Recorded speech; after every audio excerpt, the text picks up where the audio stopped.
At yun ang ito mga kababayan, para sa mga karagdagan pang balita sa mga naganap dyan sa may Quirino Grandstand dyan sa may Lunita.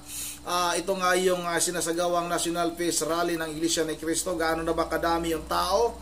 Gaano na ba kadami yung gustong sumuporta para sa Iglesia ni Cristo para sa pananawagan ng kapayapaan sa ating bansa? Sobrang dami na po mga kababayan nasa 1.5 milyon na katao daw kaya ng umaga pa lang yan mga alas 10 hanggang alas 11 ng umaga. Siguro ngayong oras na ito, siguro nasa mahigit na 2 milyon o 3 milyon na katao ang nasa Lunita mga kababayan. At hindi lang sa may Lunita yan talagang napakadami pang lugar ang nagdaos din ng National Peace Rally ng Iglesia ni Cristo mga kababayan. Ito na, huwag na natin itong patagalin at talagang nakakapanindig balahibo pag napanood niyo kung gaano karami yung tao ang sumusuporta para sa kapayapaan ng ating bansa. Ito na, sabay-sabay natin itong panoorin.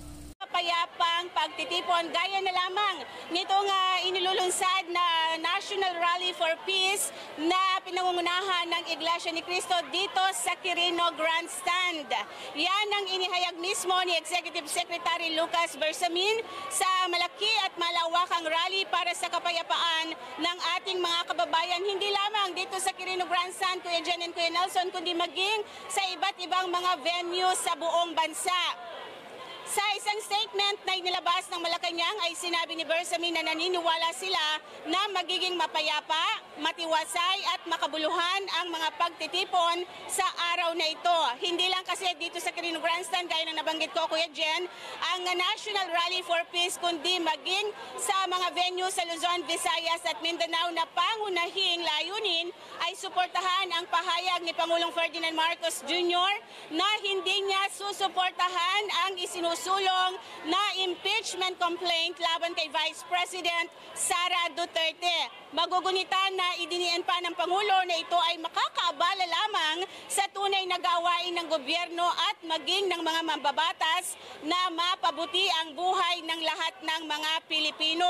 Dagdag pa ni Bersamin na umaasa sila na ang mga ipapahayag na mga opinyon at mga ay makakatulong sa paglilinaw sa mga usaping kinakaharap ng ating bansa at maghahatid sa tunay na pagkakaisa na inaasahan ng lahat, gaya na lamang ng pinaka-objective nitong National Rally for Peace na pinapangunahan na ngayon at ongoing dito sa Quirino Grandstand. Back to you, Kuya Jen and Kuya Nelson. Ayan, maraming salamat. Si Eden Santos po yan. Wala pa rin dyan sa may bahagi ng Quirino Grandstand. Ayan. Ay, Den, ano palang vantage point mo? Saan parte ng, ng Luneta? Den.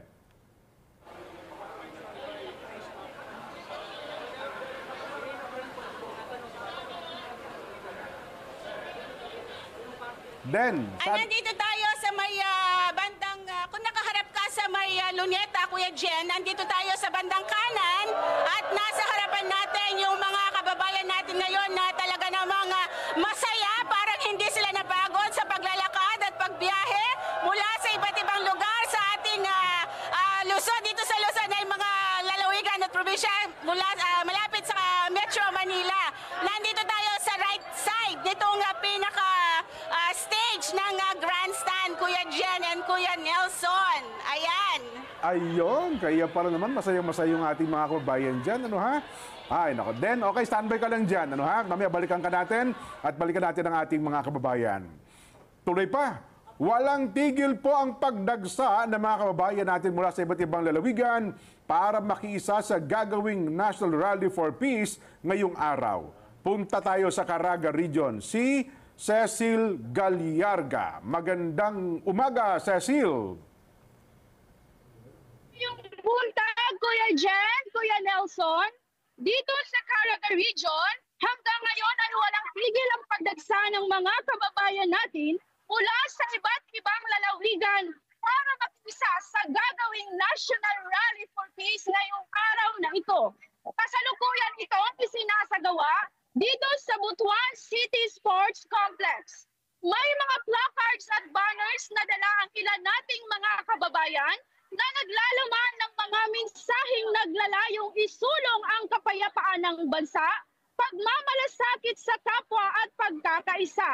Sa kabila ng makapal na bilang ng tao rito, ay nananatiling maayos ang daloy ng trapiko at seguridad dito sa lugar, katuwang ang Philippine National Police na kahapon pa ay nakadeploy na dito kasama ang SCAN International at ilan pang mga volunteers na tumutulong para mapanatiling payapa at maayos dito sa venue.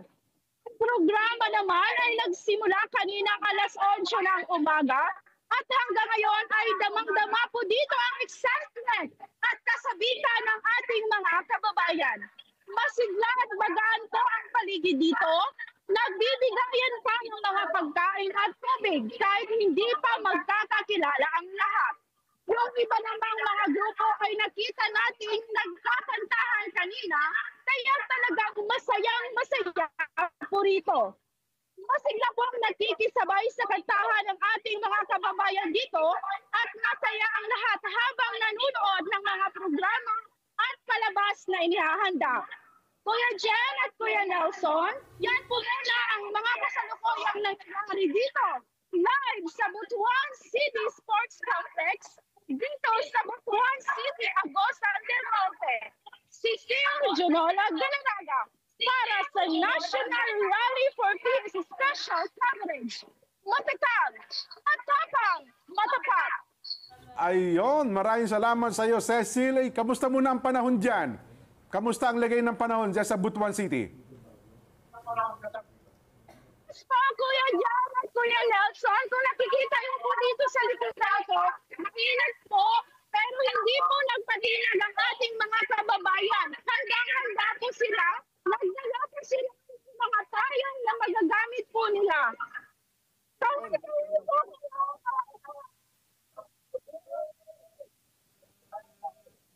Ayan. Aha. Ayan.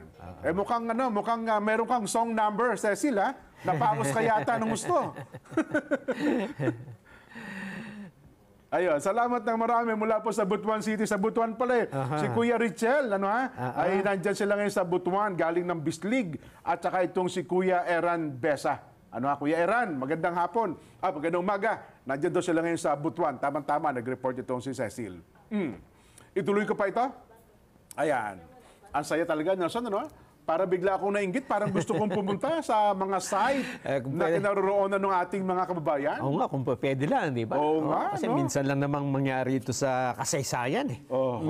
Matatalaan na ito sa kasaysayan ng ating bansa, na ganito karaming mga kababayan natin na Pilipino ang tumindig, lumabas, para po ipanawagan ang pambansang kapayapaan. Di ba? Dapat po sabi nga natin, hindi po bangayan ang ating kailangan. Totoo kailangan natin ay magkaisa po ang bayan. At lalo pat yan naman ang ipinangako nila noon, di ba? Yes. Na magkakaisa ang bansa pag-iisahin nila, eh. Yan. Dapat ituloy lang yon. Ganda nung nakalagay ng banner doon kayo na, eh. Ano sabi? Kailangan magkaisa, huwag mang-isa. Tama. Di ba? Kailangan na niyang magkaisa, huwag kayong mag-isahan. Di ba? Yan ang dapat gawin ng leader ng ating pamahalaan. Yan. Ang maganda ngayon sa halos lahat ng mga venue dyan ay maayos ang panahon. Yun, Hindi katulad nung, sabi kasi ng Pag-asa kanina sa weather report natin, madaming mga weather systems, 4 yata ang nakaka-apekto sa bansa na magbubunga ng mga tuloy-tuloy na pag-ulan. Ang kagandahan yung ihip ng hangin. So, itong panahon ito, ang ganda, ang malamig kapag umihip ang hangin. Malamig. Tamang-tama, eh. Parang aircon, ano? Parang naka-aircon ng buong Pilipinas ngayon. Pantakin mo nga naman yan, pero mamaya, tabayaan po ninyo yun sa may bahagi ng Legazpi City. Kung ano sitwasyon. Kasi sa report ng Pag-asa, intense ang rain, dahil po sa shear line. Doon naman sa Catanduanes, ganun din daw. Pero yung Catanduanes, ano ba, Nelson? Madaling araw pa lang daw kanina, nandun na sila, nasa Legazpi, kasi kinakailangan mo magano dyan, eh.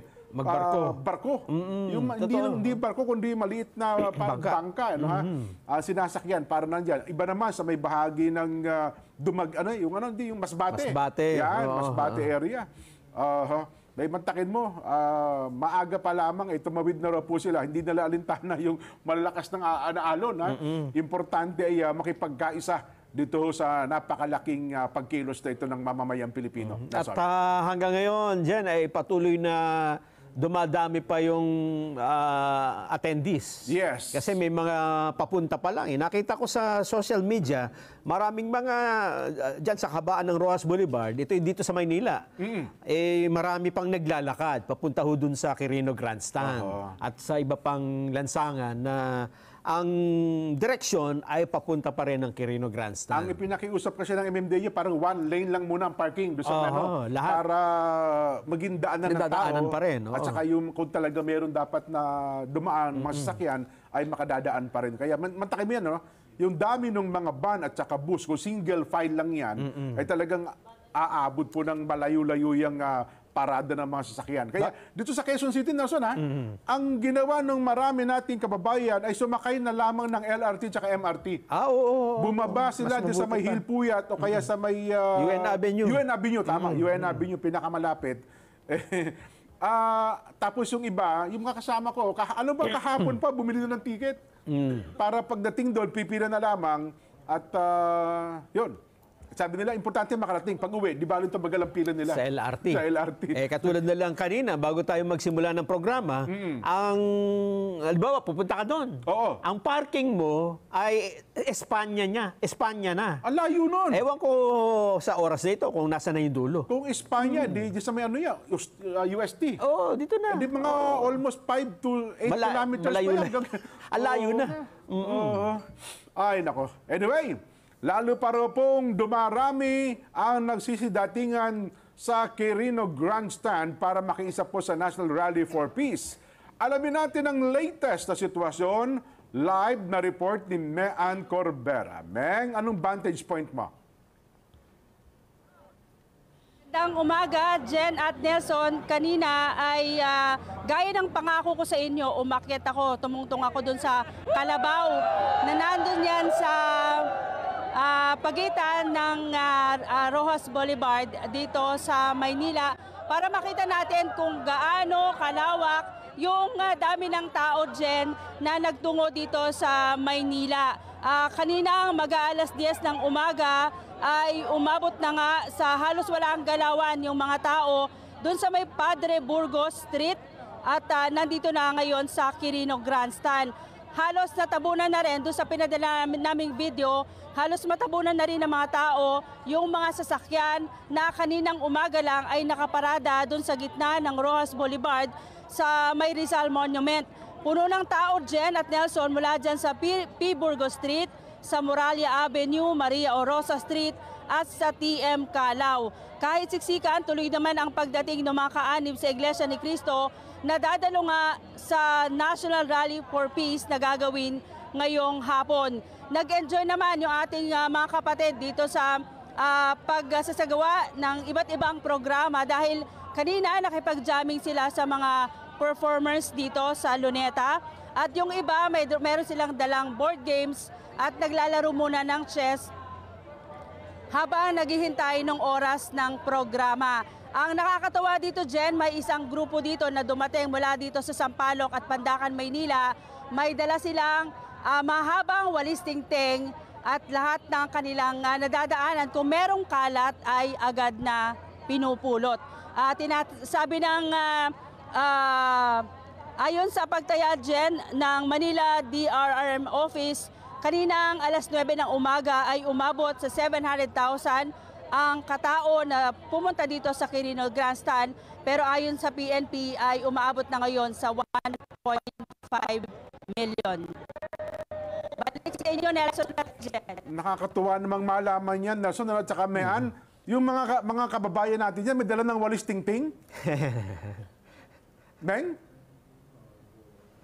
Oo. Nawala yung audio mo, Meng. Ano yung walis tingting niya? Sinakyan ba nila yan o pangwalis? Pangwalis. Panglinis. Umihina na yung Sabi signal. nga, ginamit na lipad. Ginamit na sa paglipad para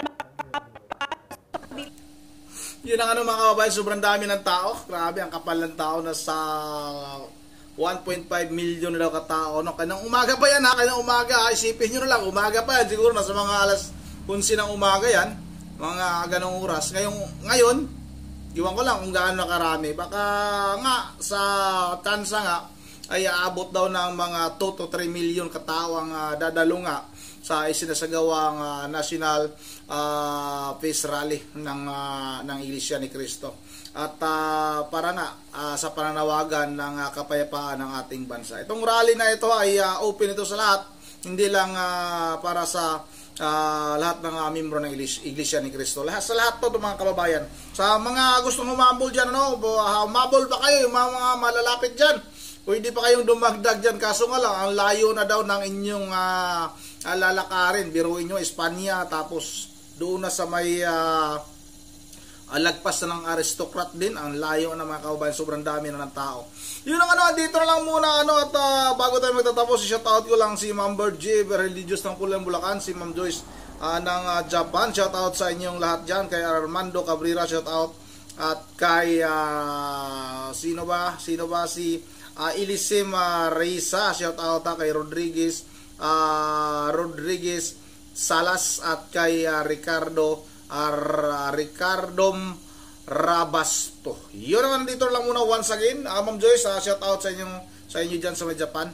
At once again, this is Ronde TV. May ito lahat. God bless bawat isa sa atin.